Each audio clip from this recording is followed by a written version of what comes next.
Hi there, I'm Christine Zips. A couple of weeks ago, we received a notice from our utility that they will exchange current electric meters with so-called smart meters. They promise all sorts of good things, including improving reliability, efficiency, and security, but utilities are known for being less than forthcoming with the truth of this matter. These digital meters have been and are continuing to be deployed to every residential and commercial building on the planet. They're trying to paint these a new technology, part of the next generation of our energy grid, the advanced grid, which will help serve you better. They also promise faster outage restoration. Sold to trusting citizens as green, energy saving, financially thrift, and ultra safe, nothing could be further from the truth. Did you know that the only ones who are benefiting from this change from analog to digital metering systems is big tech? Most don't question this new change, but those who do are met with more lies and less than transparent answers. However, many utility customers who do their research to find the truths about them are saying no way. In this presentation, we will delve more into what utilities are not telling us. Utilities are breaking into homes through locked fences to install these meters without consent.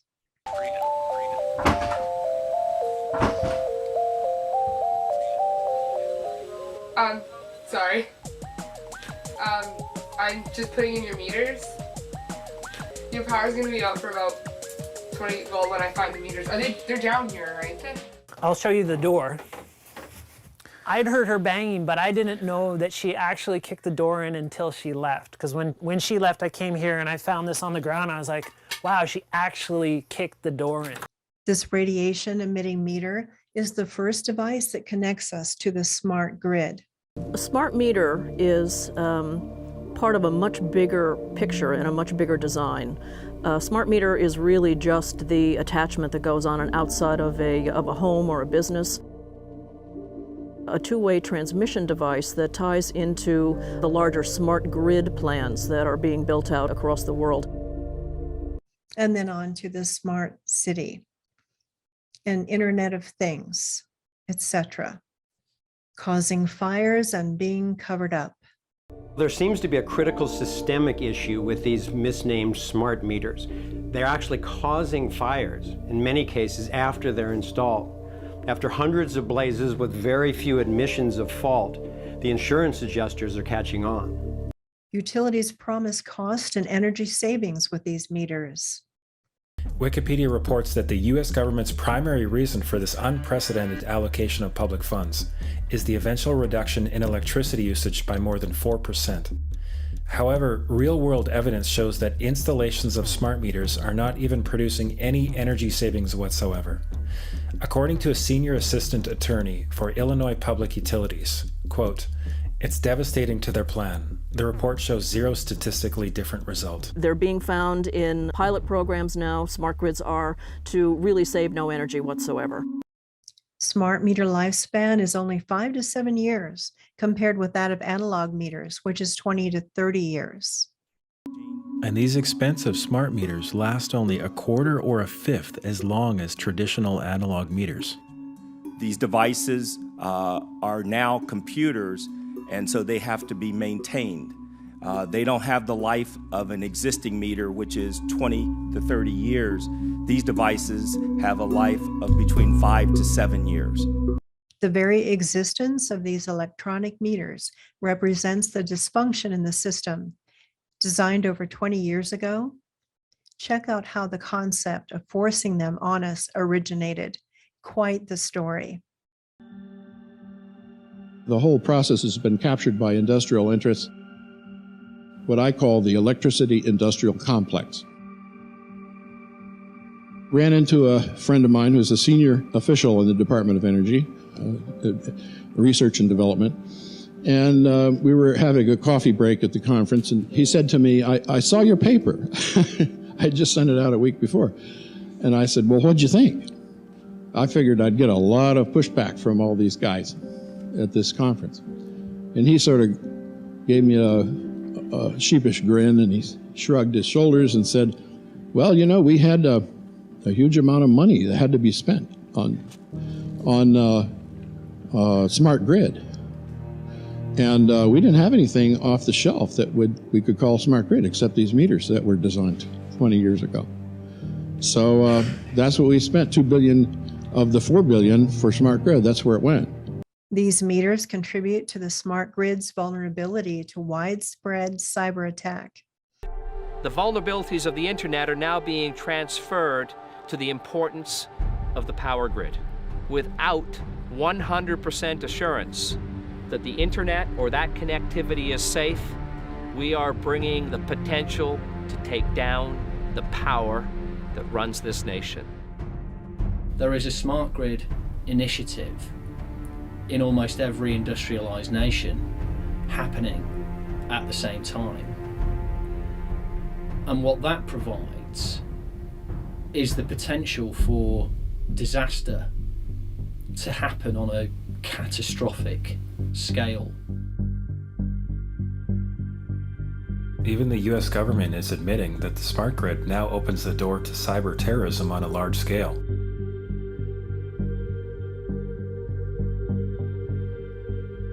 The Washington Post reported on the Inspector General's findings that utilities and government didn't seem to care about the new hacking vulnerabilities.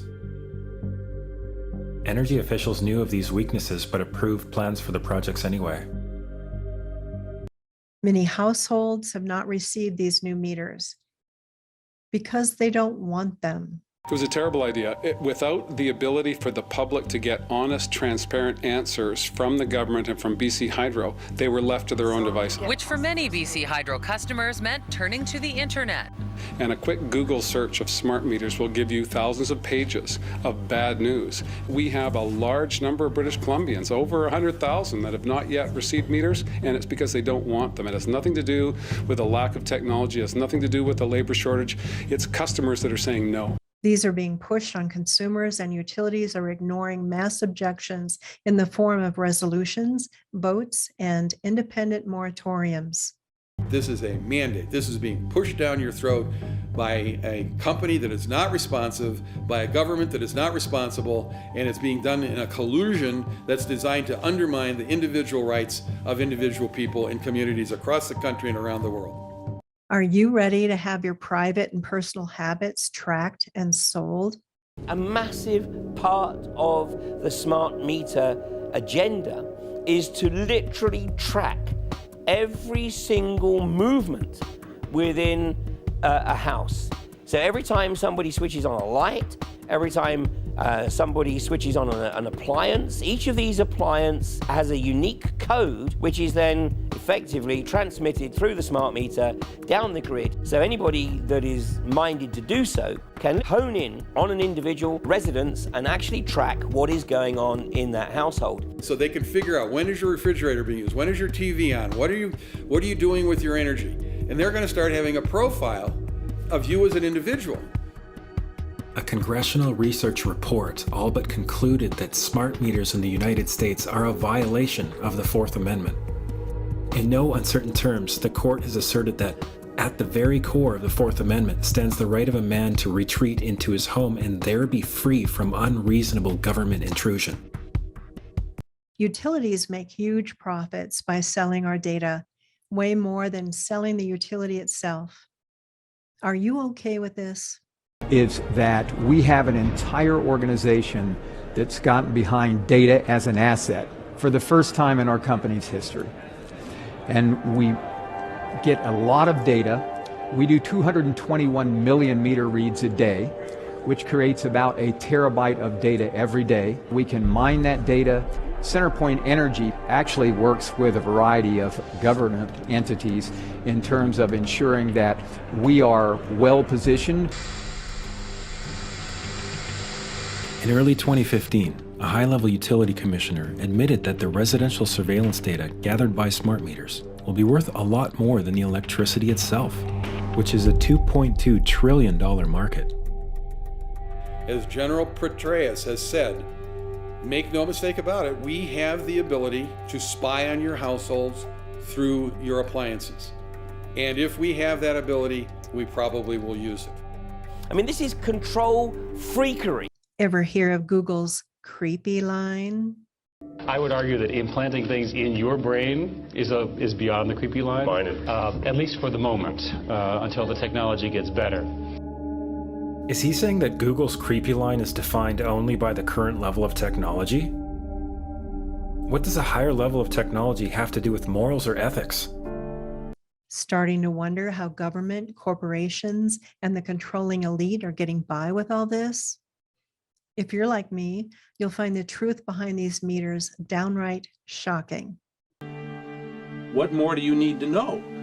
But most people seem to want to just close their mind to it and just say, oh, the government wouldn't do that, and, you know, that can't be true.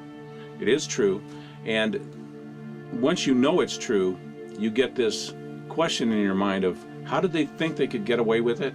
And what in the world are they trying to do with all this data? Why do they need to get into our lives this deeply? All I asked you to do is deliver electricity to my house, not monitor my house, not broadcast throughout my house. When I was in Silicon Valley in 1980, this was being discussed. It was who was going to take over the home, the energy companies? Was it the phone companies? Was it the energy companies? Whose line of access to the home was going to allow a single point of access to the home? But it didn't escape everyone that however they delivered everything to you, made you totally dependent, gave complete access, and could be a two-way street. But what no one knew at that time was that a method of technology would be used whose byproduct was essentially radiation. Check out how easily it is for them to cut off your power, even in the heart of winter. Our power was cut off on February 11th, 2013, and we have not had power in 7 weeks. And because they installed that radio frequency meter on our property, my sisters had fevers of over, over 102 Fahrenheit, and they kept on going up. This is not normal. This should not be tolerated. Okay, I want a high-level person from DWP to connect with this family, find out exactly what's going on, and let's fix it immediately. Unfortunately, when I complained about the smart meter put on our property, I was told there was no smart meter on our property. It's a radio frequency meter. When I began to express to LWP the health concerns that came out of nowhere, they told me that I was making it up. It didn't make any sense. My husband and I had numerous people come to our house and explain to us that it must be something else in your home. So I began writing to the general manager, Mr. Nichols. He ignored my emails. So for months and months and months, I have begged DWP to please take this off of our property. And we have had no power for 7 weeks and 1 day. Easter for our children was horrible. Okay, thank you. We'll get to the bottom of that today. I want somebody on the phone right now. Is anybody here from DWP? Looks like Tom's on the phone right now. And Mr. Buscaino, I'm on this, so I will, one way or the other, find out what's going on with the Lawson family. I'll find out today. So the very next day after the city council meeting, our power was turned on. DWP came to the house. So we've had power since April 1st, 2013. Right. And Amina, how does it feel to take a stand and then to ultimately for the situation to be corrected? Well, it feels great to actually go out there and fight for what you believe in, and not just sit on the sidelines and say, oh, well, this is happening, there's nothing I can do about it, but just actually know that you can do something about it and that you can't give up. Just always fight for what you believe in. As if all these factors weren't enough to raise questions as to whether you should allow these on your home, how about seriously impacting your health with accumulating pulsed radio frequency microwaves? For more information on the harm this radiation does to our brains and bodies, and our children are even more impacted, please see the interview I had with Professor Olle Johansson, PhD. You'll find the link in the show notes below. It should be mentioned that when one becomes aware of the increasing threat from the proliferation of wireless devices, we must be mindful of their impact on us. Not only do we need to be diligent in our efforts to prevent installation of these so-called smart meters, including not falling for the extortion that is the opt-out option, but to take measures to reduce our usage of these devices emitting this radiation, including wireless cell and DECT phones, wireless laptop, tablet, baby monitor, etc. There's much more to learn about the dark side of these meters. Tune into the film to hear about dirty electricity frequencies, problems with a switch mode power supply, how these interact with devices like heart monitors and degradation to blood cells. Also, you'll hear a tragic personal account from a mother who sadly lost her son to this technology. Remember, opt-out contracts are a trap. While offering no protection against dirty electricity caused by the switch mode power supply in the utility meter, causing extreme fire hazard for lack of surge protection and subjecting occupants to high-resolution personal surveillance, the opt-out contract often requires the account holder to permanently agree to be radiated, spied on, and endangered with fire hazard. In May of 2011, the World Health Organization classified radio frequency radiation as a Class 2B potential cancer-causing carcinogen. The utility companies will tell us that the meters are only on for 45 or 60 seconds a day and that they're safe. So the next stop on my journey to verify the facts was with Dr. David Carpenter, a Harvard-trained researcher at the University of Albany, New York. Under court order, Pacific Gas and Electric admitted that their smart meters generate 14,000 spikes of communication per day. The utilities have often held that smart meters are not a problem because they communicate with the utility rather infrequently, maybe a couple of times an hour. That doesn't matter how frequently they communicate to the utility. What matters is how frequently do they generate radio frequency fields. And clearly the utilities have been hiding the fact that these smart meters generate these radio frequency fields almost continuously. They're pulses, but they're very, very frequent. So what can we do to stand up for our rights? If you've been tricked into entering an opt-out contract, we recommend you use the Notice of Fraud template found at the website emfhelpcenter.com to revoke that contract. There you'll also find solid and credible information depending on your situation. Look for their Notice of Fraud template. With this notice, your utility company can provide a safe and lawful electromechanical utility meter or admit guilt of fraud by failing to do so. As for standing up for your rights, remember, you have no rights or protections until you make notice of your positions to your utility company's top executive. Thank you for taking the time to consider these important messages. We hope that you'll find them helpful.